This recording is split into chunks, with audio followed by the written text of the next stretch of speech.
Welcome to the Further Light Podcast, presented by Wisconsin Freemasonry, helping you accomplish your Masonic goals through education and more light.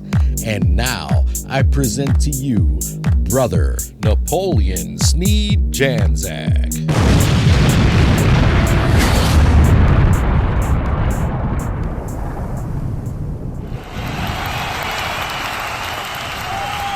How should Masons meet?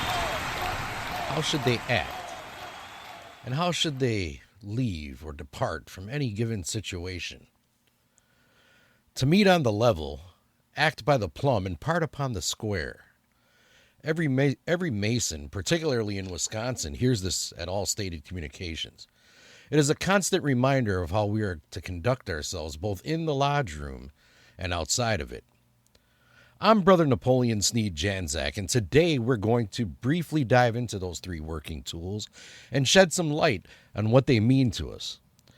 Now, as this is a part of our summer short series, this will be short and sweet, but very powerful. So again, we're going to reflect upon one of the most beautiful and meaningful phrases in all of Freemasonry: to meet on the level, act by the plumb, and part upon the square.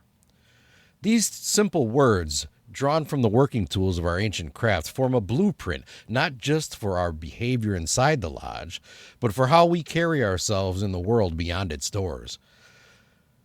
So today, let us take a closer look at each part of this phrase and consider what it means to meet on the level, to act by the plumb, and part upon the square, and how these ideals shape the moral life of a Mason. So what does it mean to meet on the level? I'll start by saying, in operative Masonry, the level is a tool used to ensure that a surface is perfectly horizontal, flat, even, and without tilt. But in speculative Freemasonry, the level has a much deeper and more significant meaning. It simply teaches us the principle of equality. This lesson is taught from the very start of your Masonic journey and is constantly reinforced throughout your life in Masonry. When we enter the lodge, we leave our titles, our professions, our bank accounts, and our social standing outside the door. In this sacred space, we meet as equals, as brothers, united not by status, but by virtue and shared values. This idea of equality is not just social, it's spiritual. We are all engaged in the same work of reflection and self-improvement. We are all rough ashlers, ever chipping away at that rough edges and striving to become perfect through our labors, discipline, and faith. The level also reminds us of our common destiny. No matter what our station in life, we are all traveling toward that undiscovered country. Shout out to Star Trek fans. Memento mori, death is the great leveler. And so our meetings on the level remind us to treat one another with dignity, compassion, and humility. We respect our differences and do our best to incorporate toleration when we disagree. Outside of the lodge, this principle still applies. To meet someone on the level is to approach them with fairness and honesty, without arrogance or deceit. It's a call to respect every person as a fellow traveler, worthy of justice and goodwill. Showing examples of rectitude, which brings us to our next working tool, the plumb. Why are we to act by the plumb? Well, the plumb, as you know, is used by the operative Mason to ensure that a wall is perfectly upright. It hangs straight and true, guided by gravity, unwavering and unshaken. Symbolically, the plumb teaches that Masons are to live a life of uprightness. It reminds us to act with integrity, to be honest in our dealings, and to let our character be true, whether we're seen or unseen. The idea is to practice moral integrity and use sound but correct judgment when acting in any capacity, more especially using ethical principles and a commitment to doing what is right. To act by the plumb is to live by conscience, to always be aware, to walk a straight path, to stand firm in principle, even when the winds of popular opinion blow against us. It is not enough for a Mason to simply be good in private. He must be good in public. He must be someone whose word is reliable, whose actions are just, and whose example uplifts others. And the plumb doesn't just point downward, it also points upward. It connects us symbolically to the heavens. It reminds us to measure our conduct not just against human law, but against the higher law, the divine will of the grand architect of the universe. So whether you're a Mason or not, in all things we do, let us act by the plumb, upright in character, guided by conscience, and anchored in truth. Be straight up when dealing with others. And that brings us to our last tool here today, the square. What does it mean to part upon the square? The square is perhaps the most iconic of our Masonic tools. It ensures that angles are correct, that foundations are sound, and that buildings are stable. In our humble craft, the square teaches us to practice virtue and fairness.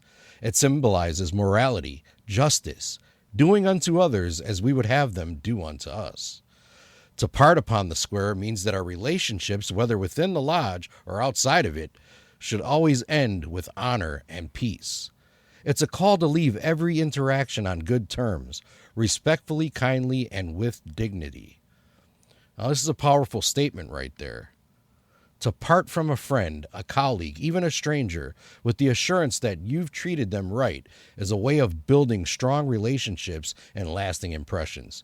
It shows that your actions were guided by principle, that nothing feigned, false, or unworthy passed between you.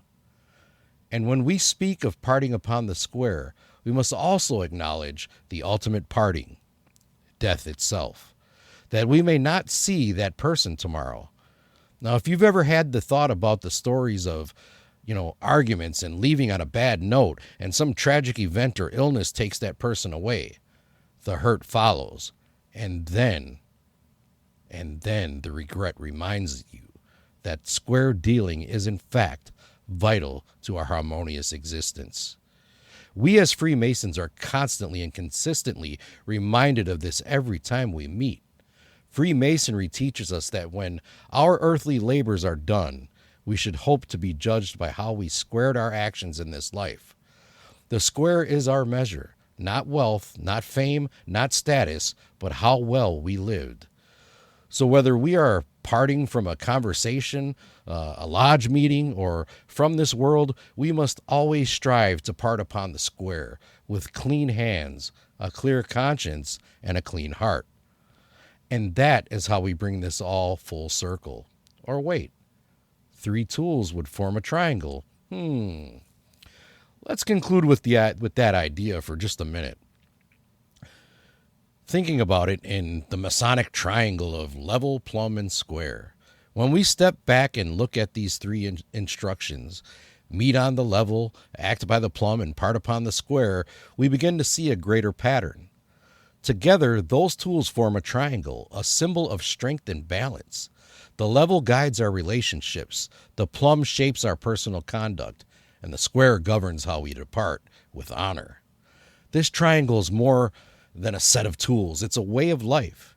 It teaches us how to begin, how to live, and how to end. It speaks to the whole journey of a man, from the moment he enters the world to the time he lays down his working tools and is summoned to the celestial lodge above. This is the Master Mason's design or trestle board.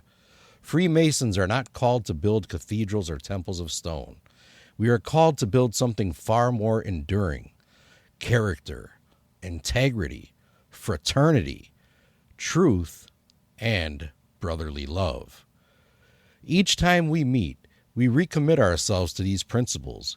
Each time we act, we wield the plumb and strive to live uprightly.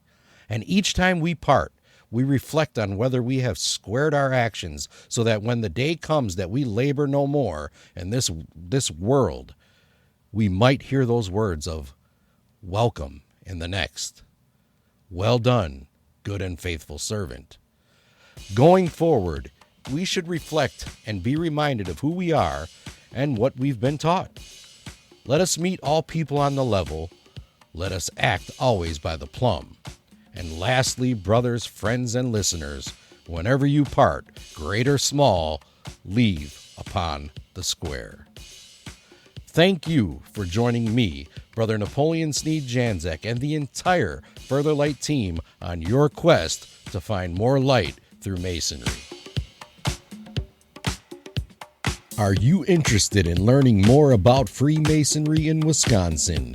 Visit wisconsinmasons.org to learn more about Masonry and access further educational content and more light. Once again, that address is wimasons.org.